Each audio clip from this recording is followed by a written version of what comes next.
Assalamualaikum warahmatullahi wabarakatuh. Halo teman-teman, perkenalkan kami dari kelompok 4 ingin mempresentasikan hasil diskusi kami yang berjudul pendekatan, metode, dan teknik dalam bimbingan konseling. Sebelum masuk ke pembahasan, kami dari kelompok 4 akan memperkenalkan diri terlebih dahulu.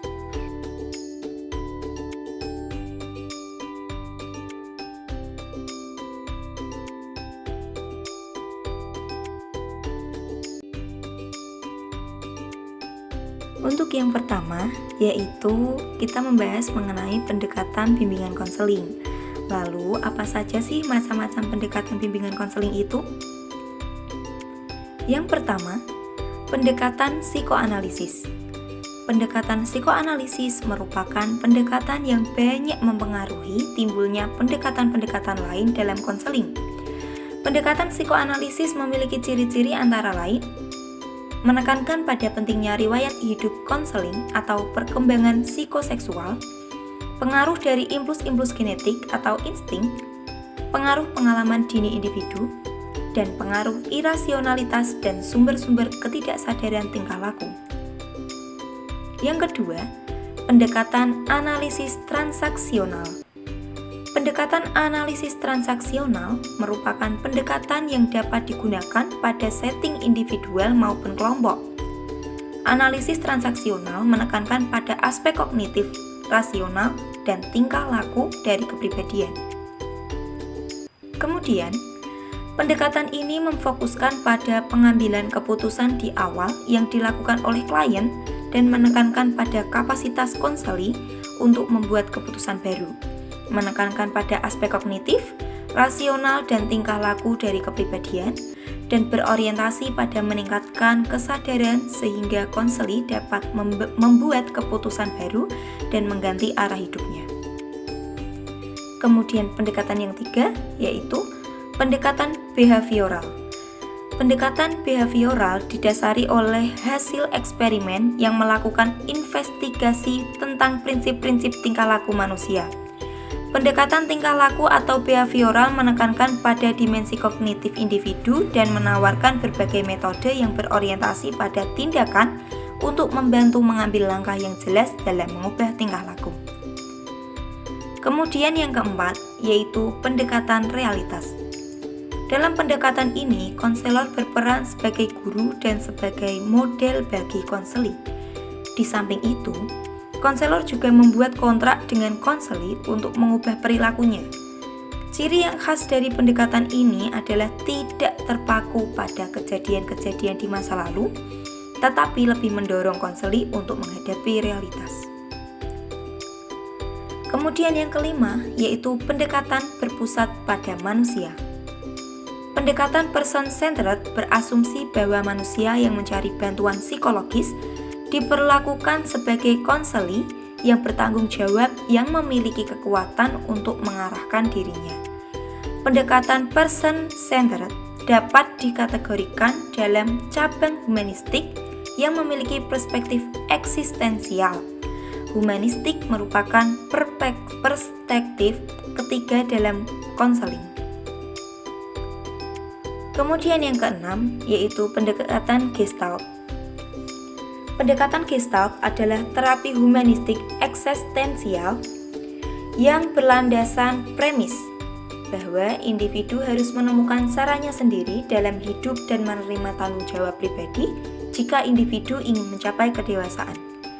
Tujuan pendekatan ini adalah agar konseli mencapai kesadaran tentang apa yang mereka rasakan dan lakukan serta belajar bertanggung jawab atas perasaan, pikiran, dan tindakan sendiri.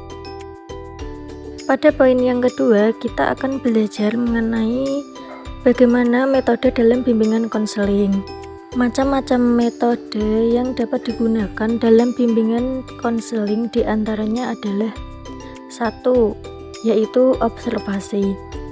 Observasi adalah suatu cara untuk mengumpulkan data yang diinginkan dengan jalan mengadakan pengamatan secara langsung.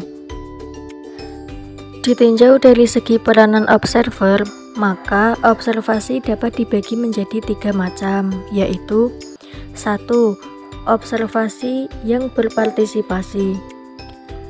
Dalam observasi ini, pembimbing turut serta dalam situasi kehidupan pihak yang akan diobservasinya.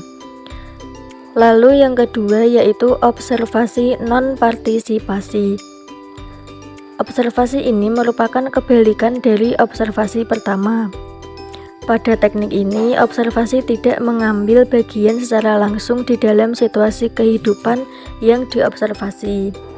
Yang ketiga yaitu kuasi partisipasi.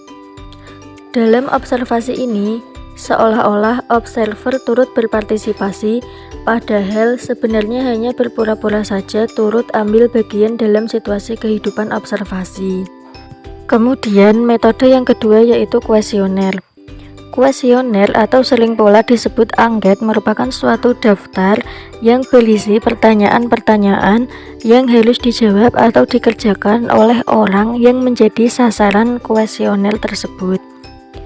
Pertanyaan dalam kuesioner tergantung pada maksud serta tujuan yang ingin dicapai. Metode yang ketiga yaitu interview atau wawancara.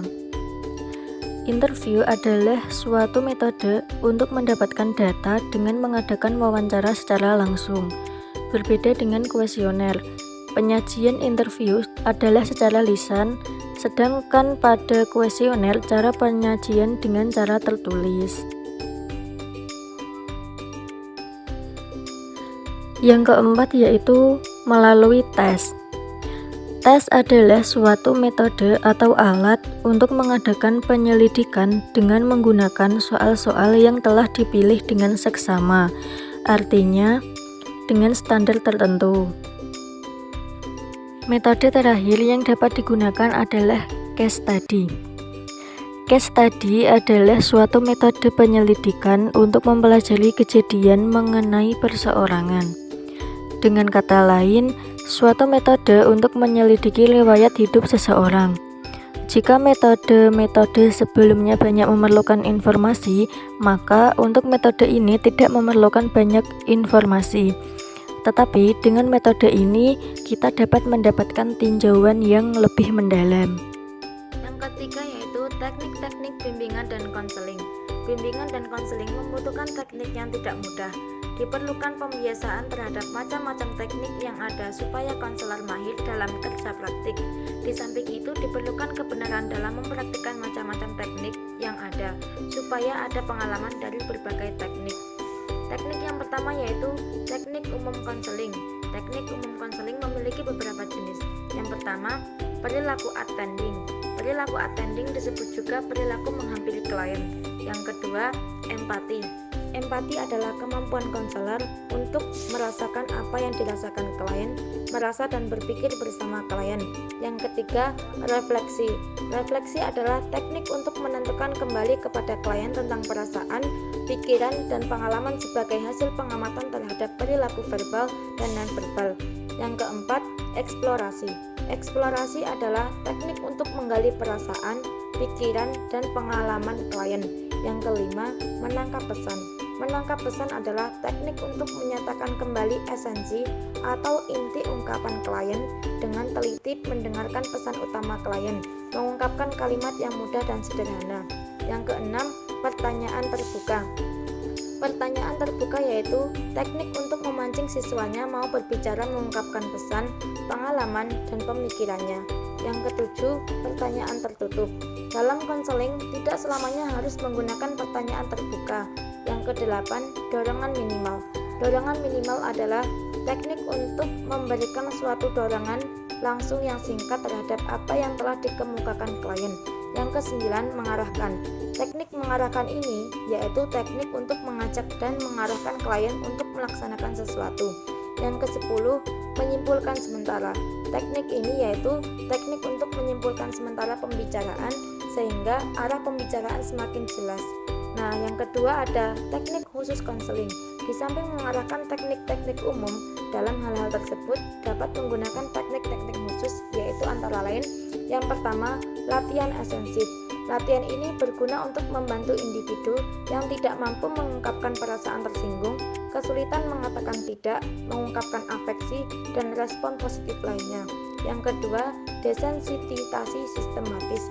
Desensitisasi sistematis merupakan teknik konseling behavioral yang dialami dengan cara mengajarkan klien untuk rileks.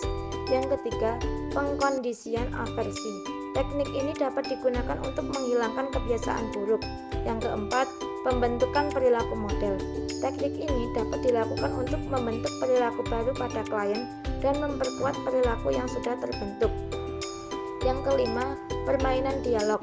Teknik ini dilakukan dengan cara klien dikondisikan untuk mendialogkan dua kecenderungan yang saling bertentangan. Yang keenam, latihan bertanggung jawab. Teknik ini merupakan teknik yang dimaksudkan untuk membantu klien agar mengakui dan menerima perasaan-perasaannya daripada memproyeksikan perasaan-perasaannya itu kepada orang lain. Pada garis besarnya, teknik-teknik yang digunakan dalam bimbingan ada dua macam, yaitu teknik pendekatan secara kelompok dan teknik pendekatan secara individual. Yang pertama, teknik pendekatan secara kelompok.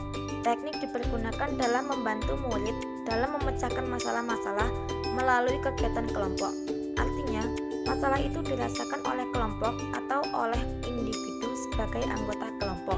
Yang kedua, individual counseling. Penyuluhan konseling merupakan salah satu cara pemberian bantuan secara perorangan dan secara langsung. Dalam cara ini pemberian bantuan dilaksanakan secara face to face relationship atau hubungan langsung muka ke muka atau hubungan empat mata antara konselor dengan anak kasus. Sekian dari kelompok kami. Terima kasih. Wassalamualaikum warahmatullahi wabarakatuh.